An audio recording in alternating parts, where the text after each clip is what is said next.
இன்னுமா நீங்கள்லாம் கடையில் நெய் வாங்கிட்டு இருக்கீங்க? வீட்லேயே ஈஸியாக செய்யலாம். வாங்க நான் எப்படி செய்யலான்னு சொல்கிறேன். நான் சொல்கிற மெத்தட்ஸை கரெக்டாக ஃபாலோ பண்ணிங்கன்னா நீங்களும் வீட்டில் ஈஸியாக நெய் செய்யலாம்.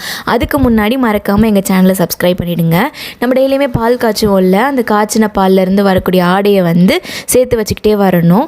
அதை ஒரு டப்பாவில் போட்டு ஃப்ரீசரில் வச்சிடணும். ஒரு 10 or 20 days ஆனதுக்கப்புறம் என்ன பண்ணணும்னா, அந்த பால் ஆடையை எடுத்துகிட்டு மிக்சியில் போட்டுட்டு நல்லா பிளெண்ட் பண்ணணும். ஒரு ஓட்டணும்.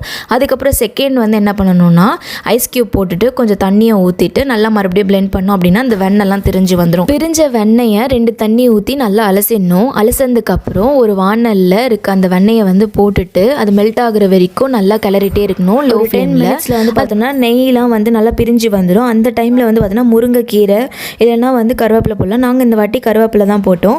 அந்த வரும்போதே பார்த்தோன்னா ஸ்மெல் ரொம்ப நல்லா இருக்கும். நம்மளுக்கு டிஃப்ரென்ஸே தெரியணும். கடையில் வாங்குற நெய்க்கும் நம்ம வீட்டில் பண்ணுற நெய்க்குமே டிஃப்ரென்ஸ் நல்லா தெரியும். நாங்கள் எப்பயுமே ஒரு 20 daysக்கு ஒன்ஸ் இந்த மாதிரி பண்ணிப்போம். நீங்களும் மறக்காமல் ட்ரை பண்ணி பாருங்கள்.